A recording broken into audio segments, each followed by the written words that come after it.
with this particular proverb for me, right? In our lives, we have run into big talkers. We have run into loud talkers. You know what I'm saying? And one of the things that you see is that they are really the ones that's taking about our life. They're really the ones that are able to deliver on all the stuff that they're saying. Just like those little dogs, you know, they do all that barking, but as soon as you walk to them, they run off. You know what I'm saying? Because it's like, I'm trying to bring fear in you, and if I could bring fear in you, then it makes me feel better about attacking you. But if I don't bring that fear up in you in the way that I want, I can't really attack. You know what I'm saying? We could compare this to politicians talking to us. They got this big bark while they with us and shit to get us all hyped up and shit. We get excited with them and shit, and you know, then when it's time for them to deliver, there's no bite. You know what I'm saying? Our agenda, the shit that we need, takes the back seat. You understand what I'm saying? So we have to understand and start being able to watch those with the big bark and no bite. We have to really start categorizing people in our lives and people in our tribal lives and people in our community lives, people in our city lives, people in our state lives, people in our national lives, people in the world, on the world stage that then somehow influence our lives. Oftentimes we got to really look at what they deliver, because the bite is the delivery, right? The bite is the delivery. And if a motherfucker only could bite when somebody is scared, are they really about that life? We got a bunch of people around us that's not really about this life. We got a bunch of people that's in this thing that we call consciousness, that's not really involved in what we're involved in, but they got the big bark. We all know those super spiritual people that don't do shit. We all know those super gangster people that don't do shit. We know those super militant people that don't do shit. As a matter of fact, you know what I'm saying, you can see a lot of barking going on social media, right? I try to stay away from the arguments and shit, because it's like a lot of times you arguing with people that would never be involved in the first damn place. You're wasting your time. So one of the things that I strive to do is I want to deal with individuals who are showing that they have some bite, showing that they have some soul, right? Because like, for example, what I was telling some of y'all about this whole election piece, because people like, you know, but not Tim, what about the election and blah, blah, blah, you know, we got to win. People tend to gravitate towards someone who's doing a lot of talking before they realize it's just talk. And sometimes by then it's too late. Miss Cynthia Johnson, right? She says also mouth almighty, right? Now, family, I want y'all to understand this. I want y'all to understand this too. As far as our quest as black folks, one of the things we got to understand is that all battles we don't win. What we want to win is the goddamn war. Understand that. So sometimes this means we're going to go into battles where we are not going to win. So we can't just be having all that mouth and shit and not take action. Even if that action means that you might not go win. But what happens is that when you are real about your shit, and you're not only putting your voice up there, but you're putting your actions up there, even if there's a defeat, the next time a motherfucker approaches you, they're going to approach you with a certain level of respect. We got to understand this. You know what I'm saying? I learned this when I was young, because like I said, you got individuals, like I said, you got three types of individuals. You got the individuals that like to fight, and that's very rare. They like 5% of the population. Then you got those that like that can fight but really don't like to do it. That's about 10%. Then you got 85% that just want to win. We got to get out of that 85% piece, right? We don't like to fight, but we can fight. And when we get out there, we just as good as in most cases, as the motherfuckers that really like to fight. You understand what I'm saying? And it's like, boom, you don't have to win all the time. What you have to do is let a bully know, motherfucker, listen, you're going to take my life. And most of the time you find out that bully is one of those dogs with that loud bark. Because when you start barking back, motherfucker bark at you, boom, boom, I'm barking back. and you know I'm moving towards you.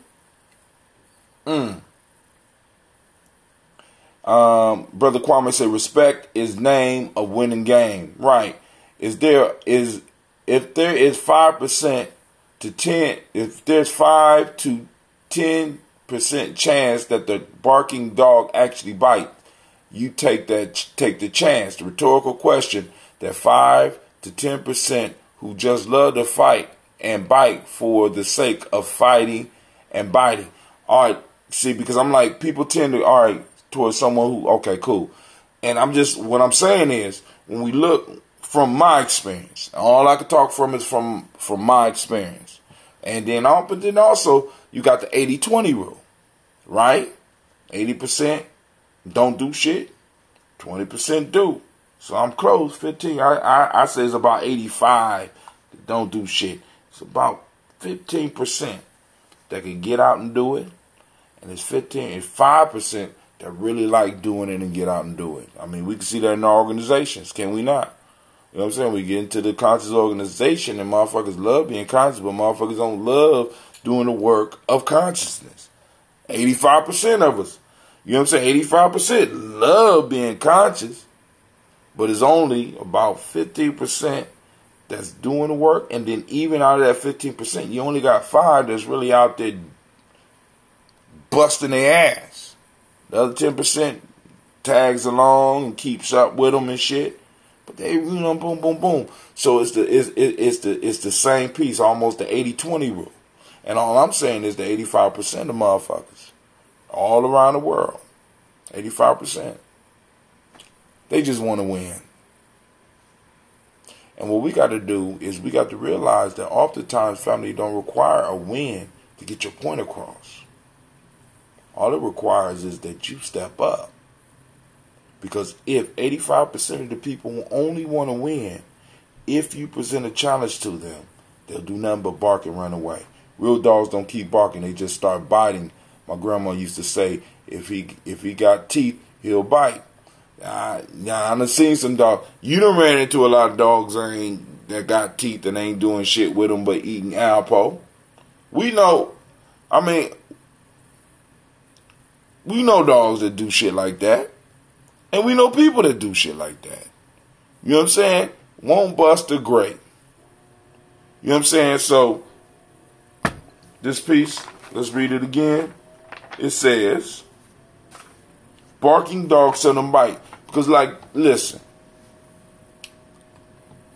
A majority of the dogs that, do a lot of the barking, man, they got to be coaxed and all this, and they got to get the confidence they got you scared before they bite. If you look at them motherfuckers, let them know. Now, pit bulls, let me tell you this. When you fucking with certain type of dogs that really bite motherfuckers, they ain't barking. They biting. Yeah, I ain't listen. I gave you the glare. You ain't moved. Fuck. I'm barking as I'm coming grabbing at your ass. You know what I'm saying? And we got to understand that, right? When we dealing with people, when we dealing with organizations, let's look at the bites. When have you been biting? Are you biting or you just barking? Are you biting or are you barking? You know what I'm saying? I like to see a healthy combination of that shit. You know, I want the bark while I'm, you know what I'm saying? Some dogs, I done seen dogs that as they are on their way biting, they don't get the whole bark out. God damn. Motherfucker ain't even give me a warning. Right? So, you know what I'm saying? So it's something, it's a rule of thumb to just keep, you know what I'm saying? I think they call it heretic,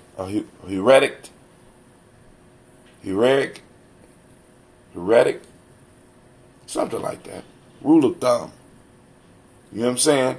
That, you know, you can kind of look at that. And you can look at it with people and we can see how serious they are about it. Real dogs don't keep barking. They just start biting. My grandma used to say, and if they got teeth, he'll bite. So let's move to the next one.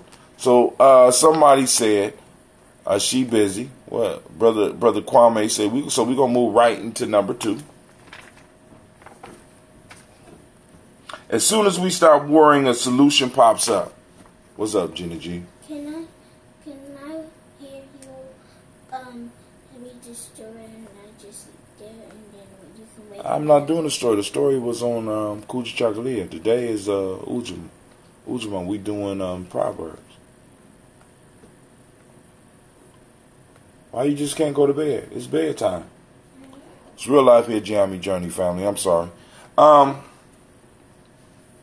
Miss Gina G. She said she just wanted to hear the story, but she got confused. So here we go. Refresh. Alright, so we're going to move to number 2. As soon as we start worrying, a solution pops up. Now, many of us, we experience this, right? It's called letting go, let the ancestors, letting go, let God, whatever, however you believe. And you know what I'm saying? I'm not trying to shape or combat anybody's beliefs, but sometimes by us just releasing, you know what I'm saying?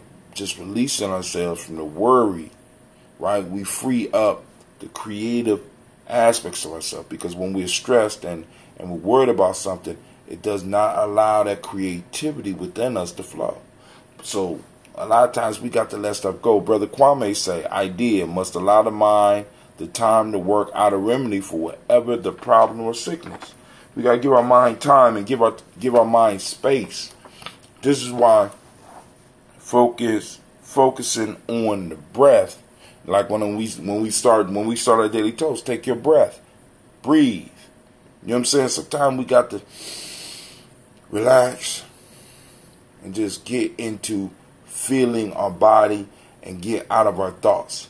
Allow everything to work, because sometimes by us overstressing and overthinking things, we start missing the solutions. We make it too hard. You know what I'm saying? And I mean, actually, that comes from the stressful life that we live in, because many of us have to live, you know what I'm saying? We have to adjust and we have to roll with the punches and shit in life. You know what I'm saying? So it's almost like, you know, right after I get out of one solution, I got another solution. I mean, right after I get out one problem, I got another problem. Right after I get another problem, I got another problem. You know what I'm saying? So now I used up some creativity on that first problem. I'm going to use up some creativity on the next problem. And I was able to focus my willpower. But then what a lot of people don't understand is that some of this willpower is limited. You know what I'm saying? It actually taxes you. So like when you're physically or emotionally dealing with something, it's draining energy. So when it starts draining energy, you have less energy to allow the creative process to happen. So what we need to start learning how to do is learning how to automatically relax ourselves, anchor ourselves. Like in certain psychological movements, they talk about anchors. And a prime example of anchors that I always use is when it's a movie called Gladiator. Are you not entertained? Are you not entertained? Y'all remember Gladiator? In the Gladiator movie, if you watch him from the beginning of the movie all the way to the end of the movie, he always anchored himself before he got into a battle. He would jump down, like in the very first scene, he jumped down off the horse, he dipped his hand into the dirt, he smelt the dirt, and he anchored himself. What we need to start doing is learning how to connect anchors so that we can go and get into that relaxed state, into that automatic state, and allow things to happen without us necessarily have to react, but giving us the time and the space so that we can allow the creative solution to come. The Hydra myth speaks of this. Must cut and burn in place of simply cutting the head off, as there are two that arise in its place if not burnt, right? So we got to sell it off. So we got to learn how to back up and just relax and allow a solution to come. I quit worrying about purchasing my grandparents' house because of the money, and then the way was open. Thank you for the daily toast helping Regina Idrisu and I calling on our ancestors, Archie and Margaret Armstead. See, that's what I'm talking about. Now, as far as the daily toast, now, that's an anchor for me, right? Because I'm able to start my day off on doing something, right? That not only connects me to the spirit, but it also connects me to all the other 5 parts of the being. IMESP. Intuition, mental, emotional, spiritual, and physical. Make that fit so I can punch life in his face. But I need to give it space, because sometimes I'm trying to make shit happen, right? And my intuition ain't involved. So I can't punch life like that, right? Sometimes my emotions is out of whack. I can't punch life like that, right? Sometimes my body is out of whack and my intuition is messed up. And you know what I'm saying? So sometimes I got to give it time, so that through the breath and through giving time sometimes. Because often what we find is because of the way we came up in America, because we got to understand that part of the whole slave mindset was, first off, you didn't have to think, and if you did have to think, you had to do it quick, or there would be a punishment. There were no mistakes allowed, or there would be a punishment. So there's a lot more stress on us because we're dealing with some ancestral. It's almost like if we got a collective mind, it's almost a collective sickness that's on us. Because generation after generation, a wrong decision would mean basically the end for us. Generation after generation, a wrong decision meant failure. You know what I'm saying? It didn't mean the same for us as it meant for other cultures. A wrong decision meant death, right? So we associate failure in the sense we're dying.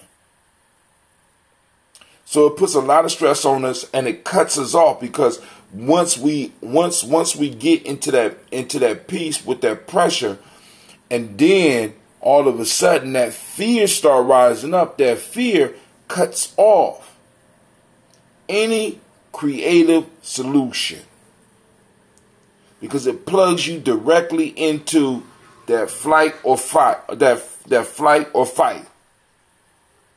And if there's nothing there for me to fight, you understand what I'm saying? I'm confused, right? And a lot of us, we exist in confusion, and we guess.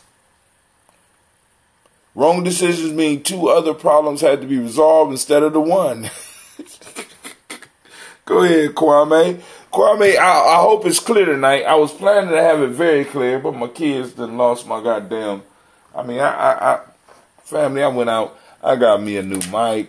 Got a mic just for the YouTube, Facebook, and all that. And I can't even use this shit now. Not until I go out and buy something else. I gotta buy something else now, and I had it sitting. Actually, I had it sitting in the car, but that's a long story. You know what I'm saying? So we have to learn how to just, kind of start dealing with that stuff, right? And messing up is, it's part of it, and we have to just learn to relax. But a lot of us get so tense, you know what I'm saying? And we don't understand why, but the reason why is because we have trauma. We have intergenerational trauma that has been passed down to us, right? And a lot of that stuff we got to start learning how to deal with and overcome, so that we can start sitting back and making those decisions. Wears brothers and sisters out into over-analyzing problems rather than critical thinking out the resolution. You know what I'm saying? We get focused. You know what I'm saying? And our minds get caught up in a loop. So sometimes it's good just to relax. You know what I'm saying? As soon as we stop worrying, that worry is sparked by fear. Fear is the mind killer. I think that's a movie that said that. Fear is the mind killer. I think it was Dune, right? Fear is the mind killer. Once we start allowing that fear in, we're never going to make the right decision. Never going to make the right decision. Right? So, we got to go on and keep that in mind as we build, as we start building, right? Last one. Since we ain't got no call-ins. Maybe people scared. I don't know. The The old man's mouth may be twisted, but not his words. The old man. Now, what is the old man? Like I was working with my young people today. We have to become symbol literate, right? The old man's mouth may be twisted. Oftentimes, by us getting caught up into the appearance of things, we will miss the wisdom or the beauty that's coming from it. We get so caught up in the surface look of something that oftentimes we miss the wisdom that may be coming. An old man's face may be twisted. An old man's mouth may be twisted.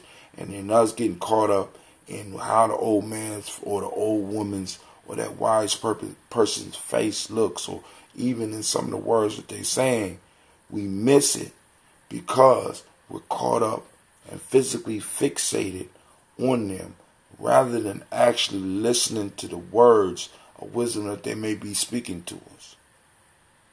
We miss the wisdom. Oh, he was upset, he was cussing, his mouth was twisted all up, he was very passionate.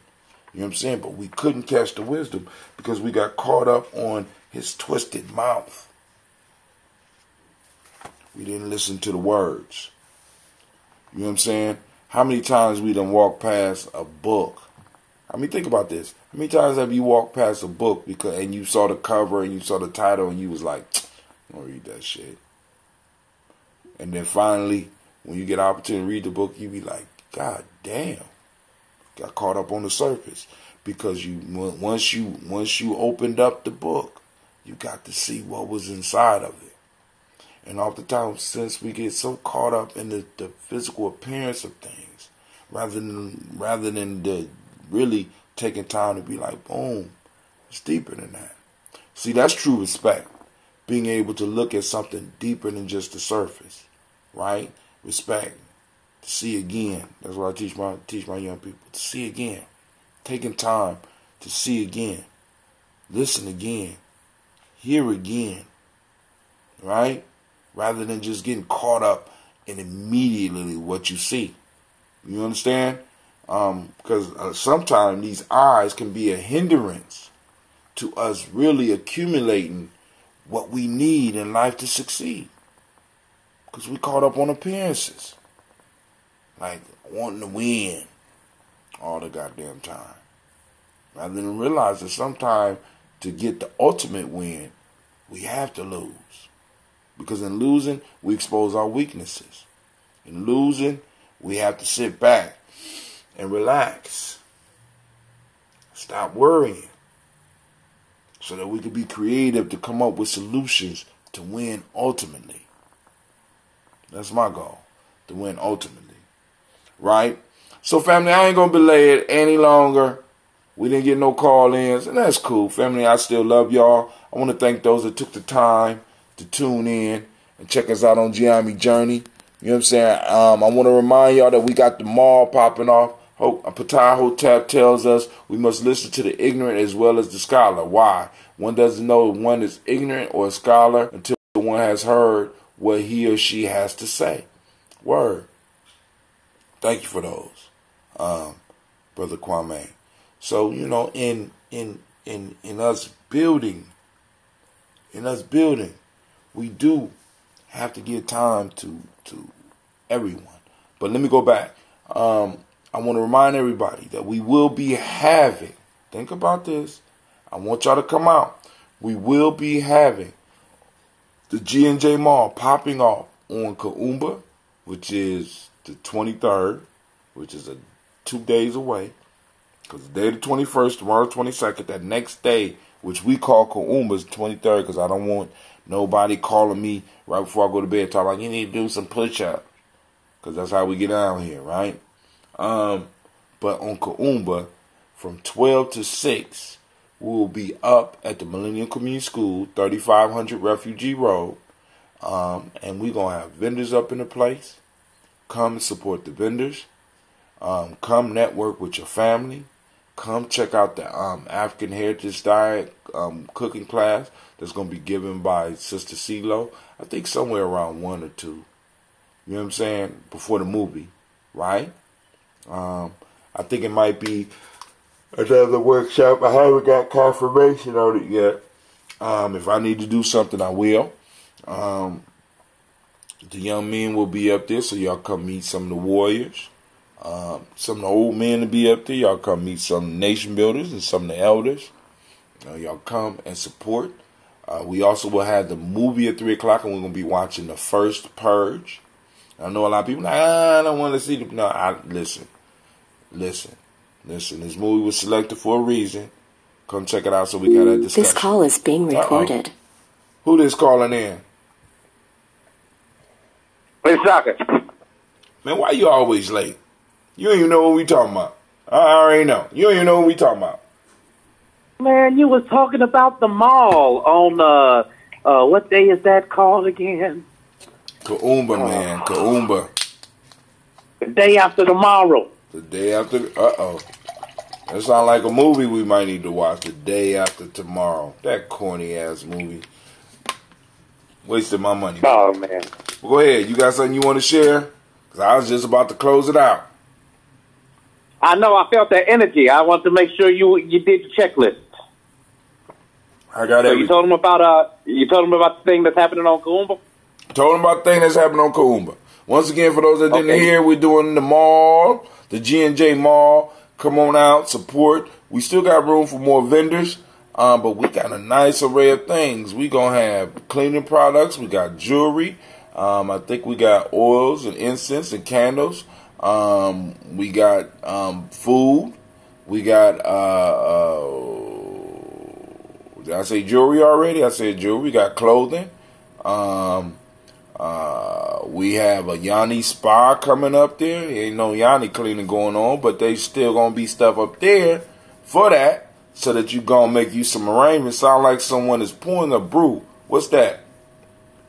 I don't know what it is. I'm not. Damn, that's a good idea though, Kwame. You put a thought on my mind. You know what I'm saying? So, and we're gonna have a real good time. And the key piece, remember, the importance of a market is the people coming together and exchanging information as well as currency. All right? So even if you don't have money, come up, see some stuff, because you might see some stuff, you be like, boom, I'm going to save up for it next month, because we're going to do this on a monthly basis. Because we're really in the process of trying to create something that's culturally stabilizing. And a market is very culturally stabilizing. Why?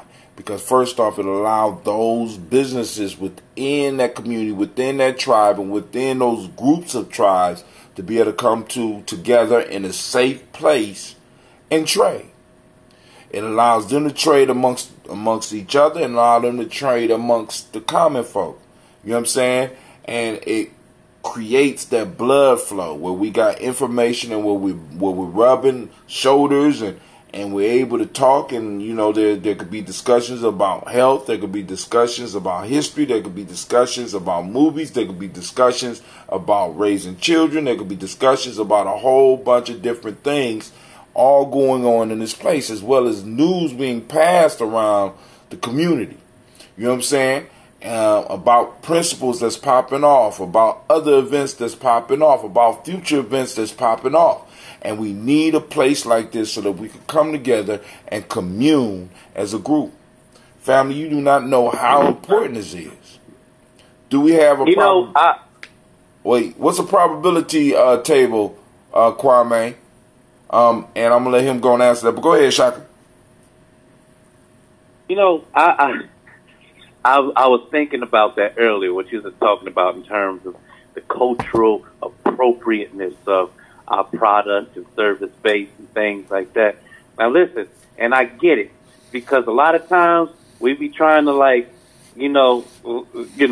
get folk involved with the deeper aspect. Like you got, you do the June and stuff like that. You got to educate folk.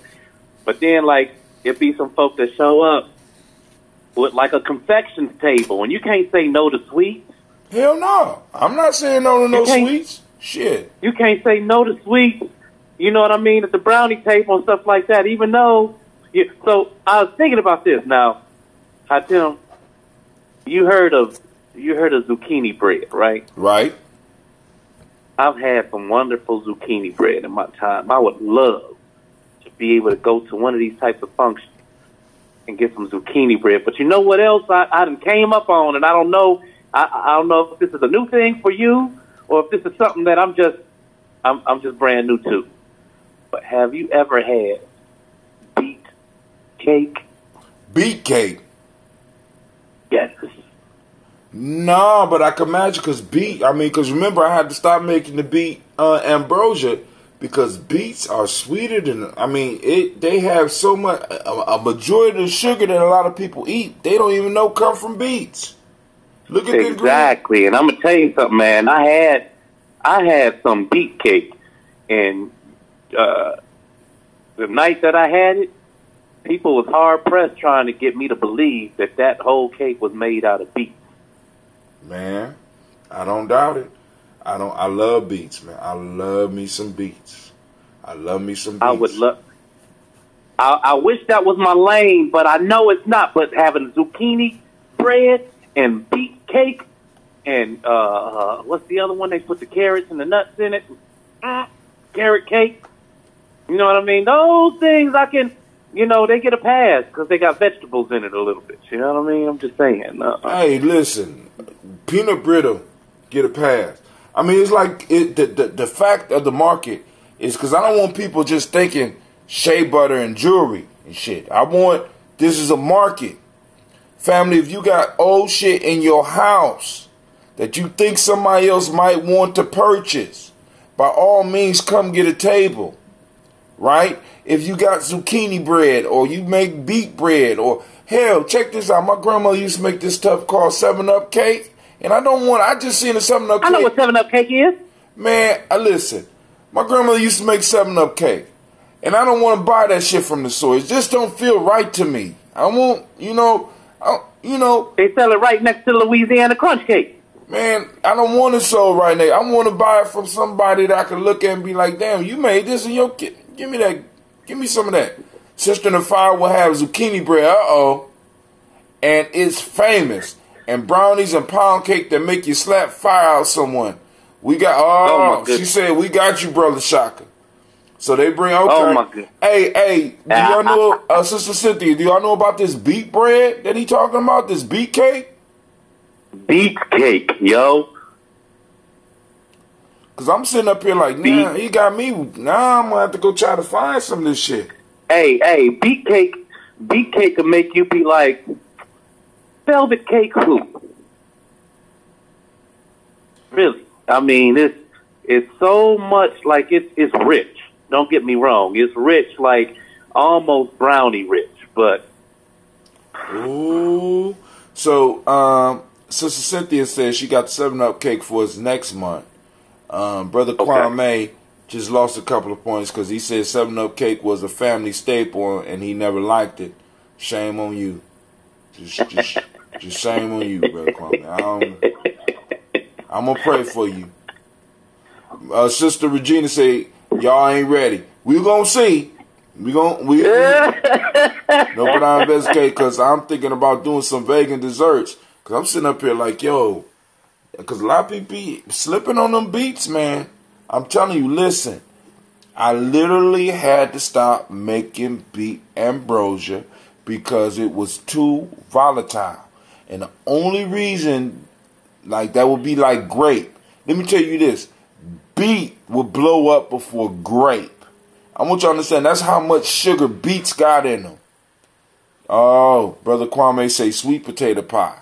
You know what I'm saying? But yo, what I want people to understand is... Are you kidding me? Oh, man. What I want people to understand is that there's room for all that. We're going to have our young people up there. They're going to be manning the garden table. So they're going to have the fresh... I'm talking about fresh greens where after they sell out, those that remember during Kwanzaa, when Cleve sold out, Cleve grabbed a pair of scissors and went straight to the because we grow it inside, went straight to the tree and start cutting it. Oh, you know hey, You know what? You just reminded me, man. Whoever said sweet potato, y'all just reminded me. There's a sister in Columbus named Sister Patricia. And Sister Patricia make bean pies for diabetics. And I forget what kind. Y'all, hello? You with me? I'm listening. I had to catch my breath. Bean pie. Bean pies for diabetics. There's some special sugar that they use in it that don't make your level spike. And I forget if they was $8 or $10. Anyways, I would wait until she used to make them for Necessary's mom. And I used to wait until Umi put her orders in, and I put my orders in with her and get like 2 or 3 of them at a time. I'm telling you what. Bean pies, sweet potato pies, zucchini bread, beet cake, 7-Up cake. Man, I think that's... Okay, That's I need to quit. Sweet. That's too much sweet. She said I need to quit. She said, Sister Cynthia said, does anyone like baked rice pudding? Not the Rennie-ish West Asian eat. She said baked rice pudding. I haven't had rice pudding in a while. But if you bring some, I haven't either. If you bring some, I'm gonna try it. But you know, I don't know if you remember Hot Tim. I used to make the bread pudding with the pineapples and I remember that. Yeah. She said, sir. Perhaps the youth would like to produce some veggies at 225 Medina once we are ready to start farming. Well, I mean, ain't nothing but talk to them, because you know what I'm saying. Because part of the program is that we gonna have to learn how to start producing staples, and there's nothing more staple than food. You know what I'm saying? Because a lot of us we get involved in businesses that don't provide staples. Food, clothing, and shelter are some of the basic things that we need to get some of our young people working on. So we can start food, clothing, and putting shelter and fixing some of these shelters out here. You know what I'm saying? Because like shit, I mean, Shaka came over to my house one day. Wasn't it you that fixed my porch? I mean, even though I had no money, my sons were so damn bad, man. Listen, they got in a fight on the porch, and one of them threw another one through the column on the damn porch. That's holding the roof of the porch up. The whole roof was about to fall off the goddamn porch. I'm sitting up here like, you dumb. Oh my god. Find some place to stay for a couple of days. I don't want to see you. You know what I'm saying?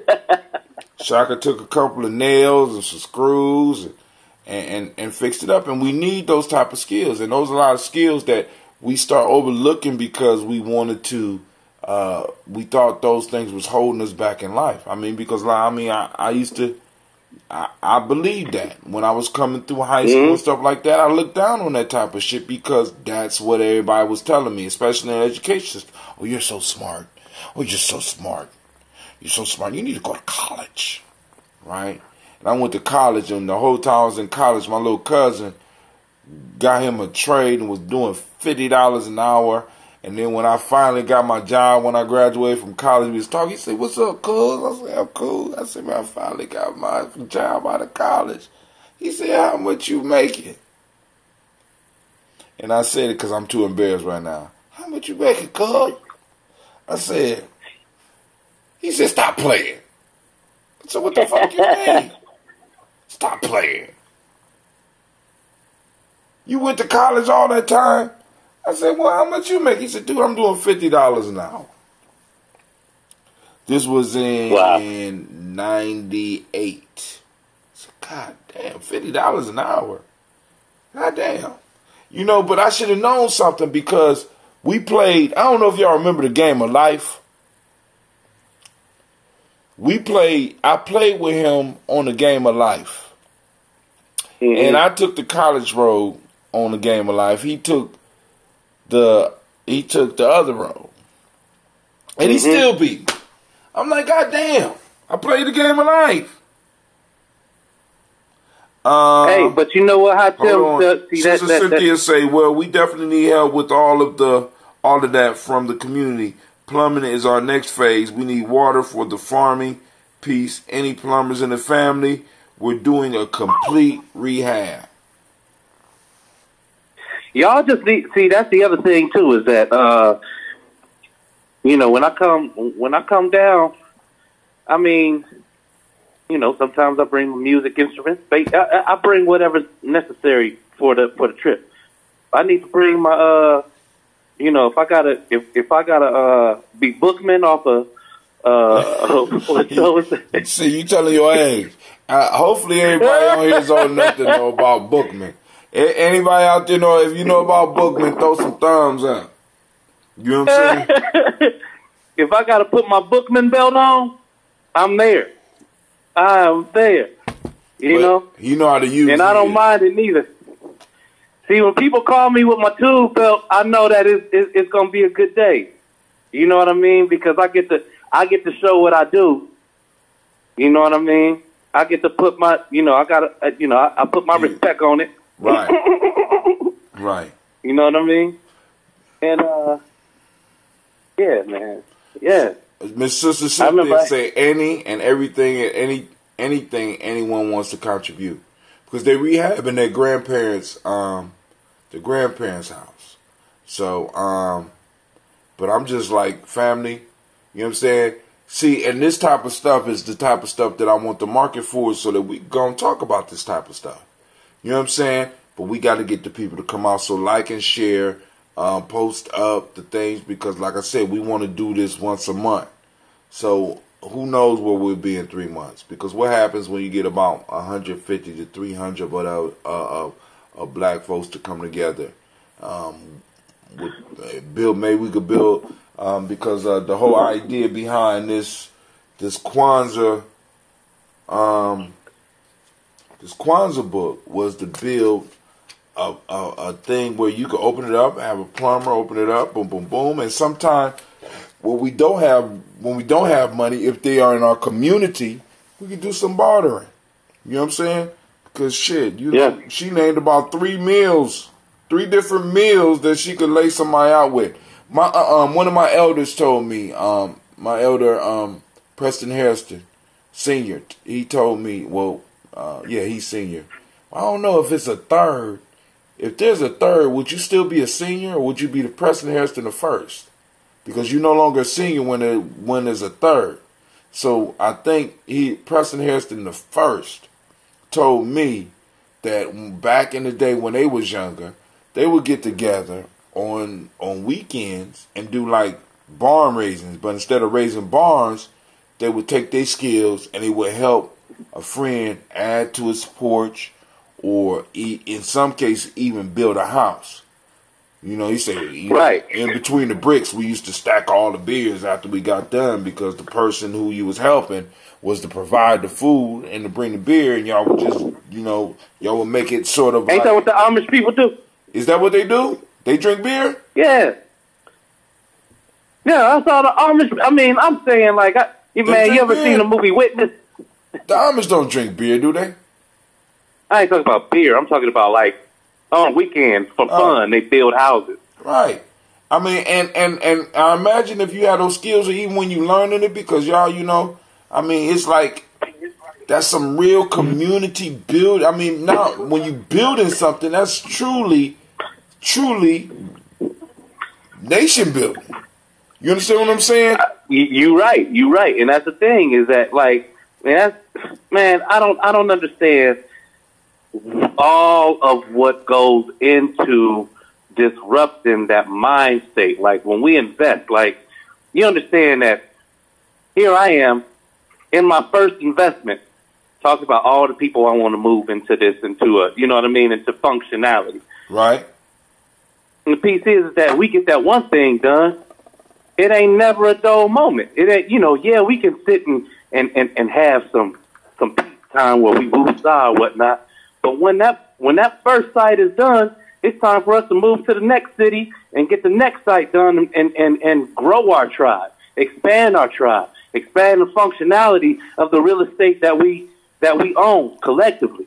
You know what I mean? Right. So, hey, if I live long enough, I want to have one. I think it's going to be some major changes coming very soon, man. You know what I'm saying? Because part of the issue that we have is, a lot of us don't have no money. None. You know what? You're right. That part is changing right now.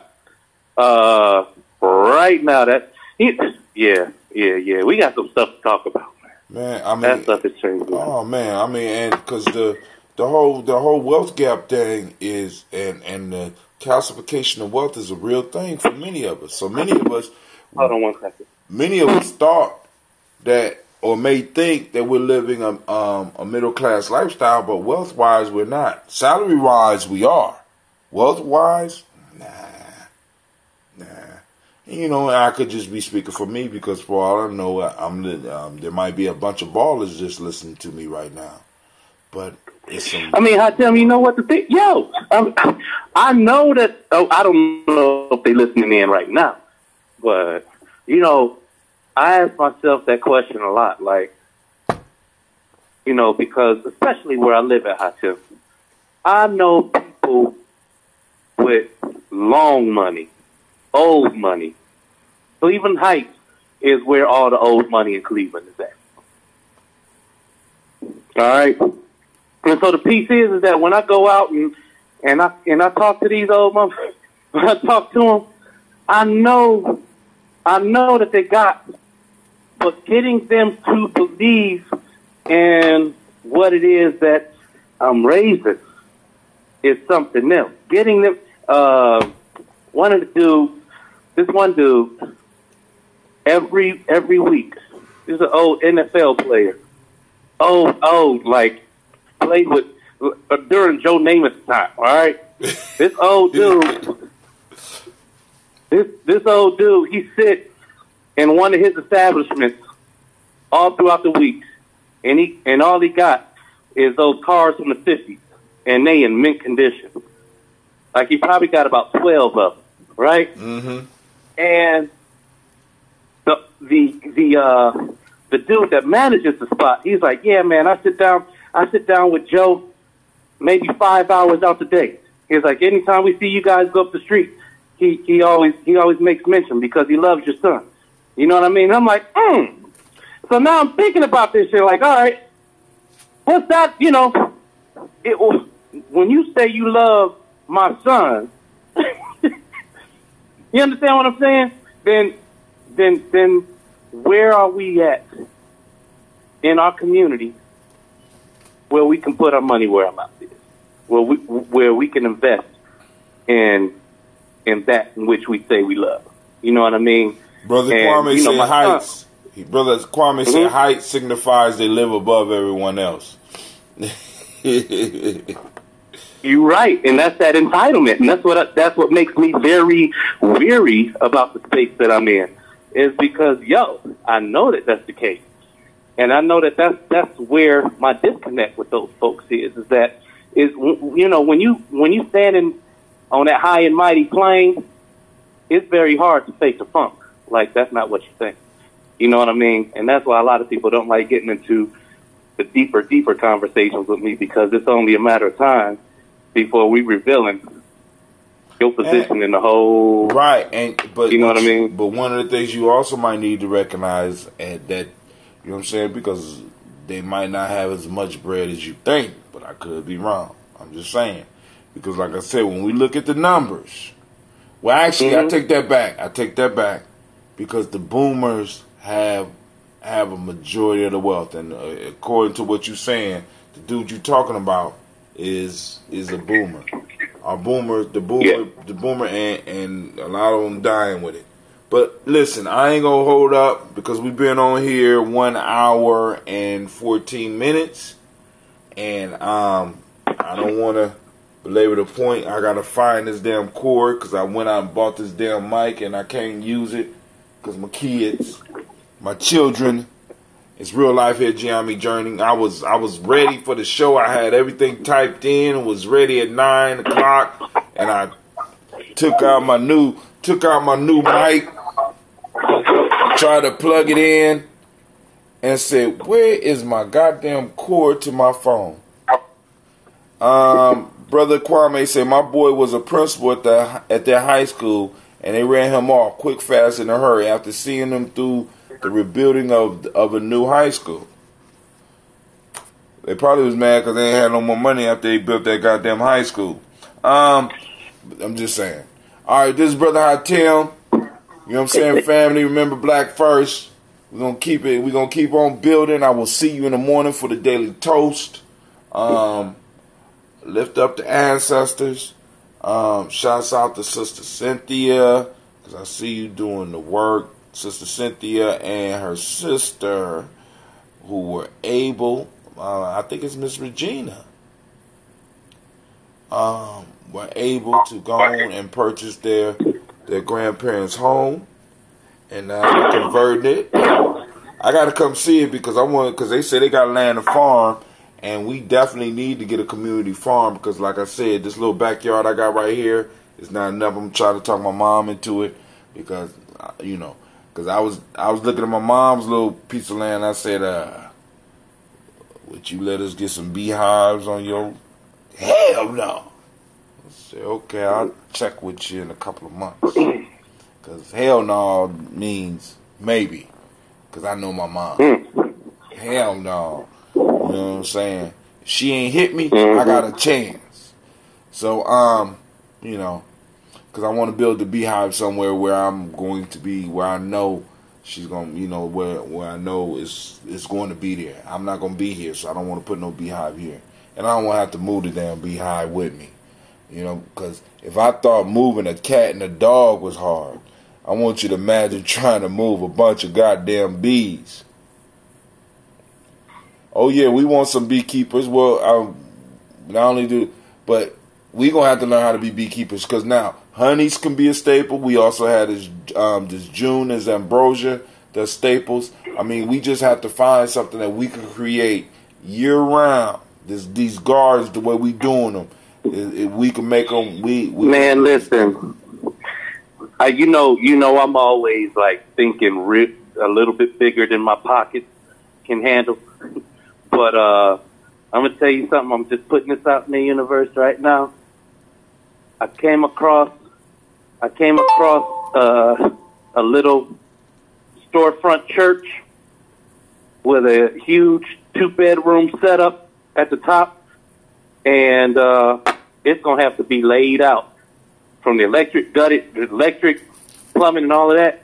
But the piece is that, man, right now for $3,700 and a $4,000 tax lien, that can be the eatery, that could be the place where we cultivate the June, that could be where, you know what I mean? Right. All kinds of stuff. But like I say, I'm always, so this is one of those things where I'm like, I'm putting it out in the universe just because if the resources happen, it ain't as substantial as the other spot, but it's a start. You know what I mean? So we'll see. Right. We'll see. So, family, I want to say peace. I want to remind you that you are now in the congregation of Mighty, where your hustle builds muscle. This is Gye-Nyame Journey Media.